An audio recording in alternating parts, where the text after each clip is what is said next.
Ad was a Kabbalist. A Kabbalist. He was not a doctor, a very great rabbi, actually probably one of the greatest Kabbalists that we have known.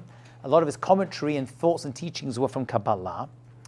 But I put it over here because it's going to tie into what the Ramban said and take a very important aspect of how we treat our bodies and see how you treat your body really impacts the soul in a much deeper way.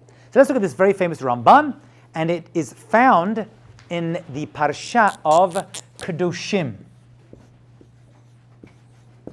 If you look in the Torah Parsha Kadoshim, this Ramban Nachmanides can be found, and over here the Rambam is going to talk about the mitzvah of being holy. Okay? There is a mitzvah to be holy. Well, how do you do it?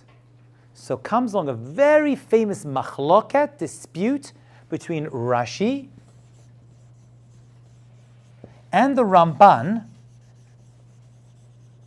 precisely how to fulfill this mitzvah.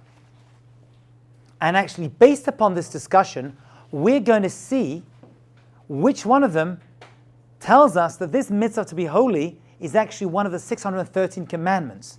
Because according to one of them, it is, and according to one of them, it isn't. Okay, so what's it based upon? So it's based upon on a pasuk in the Torah, which is Kadoshim to you. You should be Kadosh, holy. What does the word holy actually mean? What does the word Kadosh actually mean? Yeah, very good.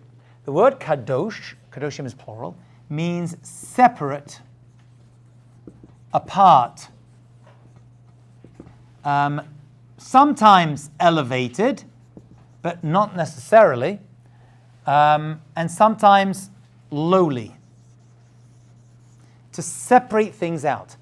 That's why a holy person is called Kadosh, but also people involved in some very bad actions, right, are called Kadeshim.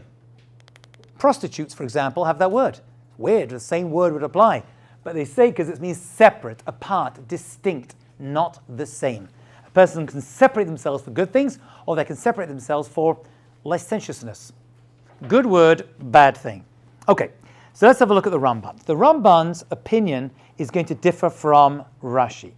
Rashi's opinion on how to fulfill this mitzvah of Kadoshim Tiyu is going to be staying away from sin. Okay? Separating, I don't bring the Rashi down, I'm doing it outside. Separating yourself from bad things, averot, sin. Every time you don't do an avera, you don't do one of the 365 sins in the Torah, you are separating yourself from those sins and you're becoming holy. That's Rashi, a very famous and classic Rashi on Kadoshim Tiyu. Okay, so how to be holy? Stay away from bad stuff. Okay, we could leave it then. But the Ramban disagrees. He's like, no, doesn't make sense. Staying away from sins doesn't make you holy. Staying away from sins makes you Jewish. I mean, that's the whole point of being Jewish. It doesn't give you any special status. According to Rashi, is being holy a mitzvah in the Torah? According to Rashi, is being holy a mitzvah in the Torah? No. It's the result of not doing sins. It's not a mitzvah in of itself. It's the consequence. It's the result of not sinning. You become holy. The Ramban actually is going to teach us, no. It is actually a positive mitzvah, and he lists it among his version of the 613 mitzvot. Well, what do I do? How do I do it according to the Ramban? So he says, it's like this. He says, a person who is able to control their desires how much they eat, how much they sleep, how much they drink. If you're able to moderate your behavior, as he's going to call it, separate from the permitted, that's how you become holy. It's the exact opposite of Rashi. Rashi's like, stay away from sin, you become holy. He's like, no, doesn't make that makes you Jew. He's like, you know how to become holy? Stay away from things that are mutar. When you moderate your desires, you moderate your desires for food, drink, sex, any excess, he says you become holy.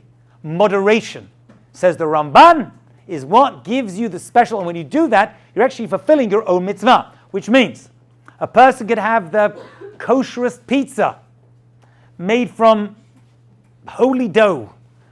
The cheese is Chalav Yisrael, came from a Jewish cow, and the tomatoes were picked by a holy Jewish woman in it, I don't know, right? And it was made to the highest standards of kashrut. When you make a bracha, you eat it, you're doing a mitzvah. Says the Ramban, yeah, but if you eat too much of it, you're actually transgressing a positive mitzvah, which is Kadoshim Tiyu, moderating your behavior and your desires. You can have the most kosher wine in the entire world, but when you overdrink, right, you make a bracha on a cup of wine, you're doing a mitzvah, but when you drink the whole bottle, he says you're transgressing another positive mitzvah, which is Kadoshim Tiyu, to be holy. So it's two opposites in terms of Rashi and the Ramban. That's the machloket. And that's how the mitzvah to be holy could actually be a positive mitzvah in the Torah. Let's have a look inside. He says, Imke, Yimsa Bal Tava, a person has strong desires, a person is subject to desires, finds an allowance to overly be indulgent in marital relations or drunkenness or gluttony, right? And to speak whatever they want about most disgusting things. That, he says, is not a prohibition mentioned. It doesn't say in the Torah, don't overeat, don't overdrink. It doesn't say that. He's like, but it does. It's encapsulated in this mitzvah. He says, a person could be, and here's the very famous expression which you need to write down in the Hebrew and the English if you need to. A person could be a naval. Just write it down, I'll translate it. A naval bereshut haTorah. A person could be a naval. A naval comes from the word nevela, which is a disgusting thing. A person could be a disgusting person with the reshut of the Torah, with the Torah's permission. What? You could follow the Torah to the letter of the law, but at the same time, you're being a disgusting individual by overeating and overdrinking and all the other excesses that a person could do, which according to the Torah would be permitted. But you're transgressing something. What's that? Being holy. So that's the Ramban. That's his very, very famous expression. A person should not be a naval, but a reshut HaTorah. Be a disgusting person with the permission. The Torah permits it. He's like, actually it doesn't. It seems like it does, but it's saying it's forbidden. You should moderate your desires. Wait, so if it's saying that the Torah doesn't really permit these things? Yeah. It's saying it would, on face value, it would seem as though the Torah permits these things. Right? Because the Torah doesn't say, the Torah says eat kosher. It doesn't say you can't get away with eating 9 pizza pies. It doesn't say that. He's like, you're right. A person that does that, however, is transgressing something because there is a mitzvah in the Torah, which is to be holy, which means to moderate your behavior. He's defining that the Torah does that. It's possible that a person may see themselves as, well, I'm doing everything I'm going to do. It doesn't say I can't get wasted every single night, right? Or take drugs. It doesn't say in the Torah I can't smoke. Although there is another mitzvah to guard your body from doing bad things to it. But he's saying even permitted things. The Torah permits eating. But the Torah also says you have to moderate those desires. But according to Rashi, let's say, Rashi doesn't say that. It's a mitzvah. He doesn't. But if you follow the letter of the law, isn't the innate purpose of Torah to make you a better person? Yes. The innate purpose of the Torah makes you a better person. Where does Rashi get it from? I don't know. I'll tell you where the Ramban gets it from. He says it gets it from here. Maybe the Rashi seems to be common sense. As they say, what's the 6th book of the Torah? Have common sense. But the Ramban is listing it as one of the 613 mitzvot. That's the extraordinary part. So every time you don't overindulge, you're actually doing a mitzvah, according to the Ramban. It's pretty cool. Can you translate this? Naval is a disgusting thing. Bereshut, it comes with a navala, yeah. Like a dead animal that's found on the street is a nevela. So it's naval, bereshut Torah, a disgusting person with the permission of the Torah. He's like, that's what you may see. I can eat whatever I want, as much as I want. Okay, as long as it's kosher, I get that. He said, no, it's more than just kosher. That's what the Ramban is saying. Therefore, lefikach, the Ramban is very into this. He finds extra pesukim in the Torah which help you. He says elsewhere that a person could actually go through life following the letter of the law and still be very, very mean and nasty. Right? Because the Torah cannot enumerate every circumstance, every trial. Nowhere in the Torah does it say you should, greet the security guard when you walk in, or you should hold the elevator open when someone's running towards it. Right? It doesn't say that. But he says you're going to have to, it's common sense. Based upon the other psukim in the Torah, you can learn out that it involves every circumstance that a person encounters. He says, therefore, the Torah enumerates that things are completely prohibited. It added a general injunction to desist from excess. And by doing so, you become holy. That's how to become Kadosh. Okay? Curb your mouth and tongue from excessive eating and from foul speech until a person reaches the level of what he called, well, it's actually called perishut. Perishut is separation. Okay? Even the amount you say, right? And how you speak. That also needs to be worked on, yeah? And that's the Ramban. That's how to be Mekadesh Atzmacha B'mutalach. Mekadesh Atzmacha, make yourself holy, B'mutalach, with things that are permitted to you. Good. So that's the Rambam, and that's the Ramban, coming from different worlds, but kind of like meeting in the middle. That's the way it works.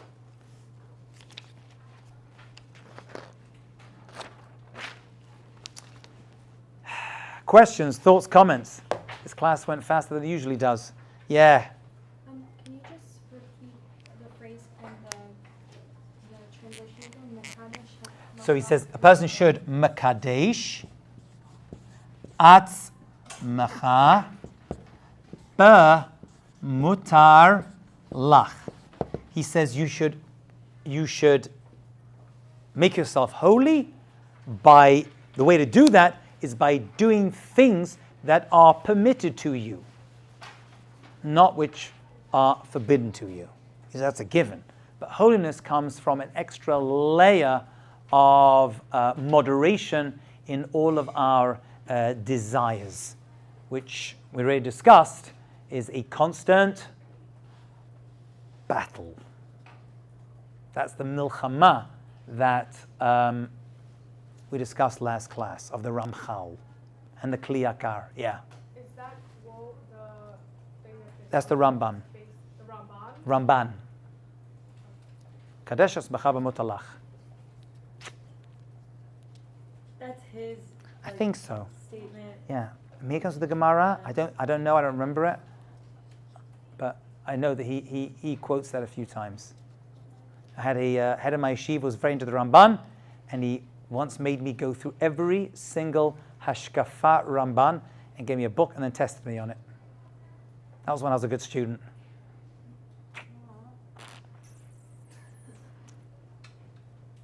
Yeah.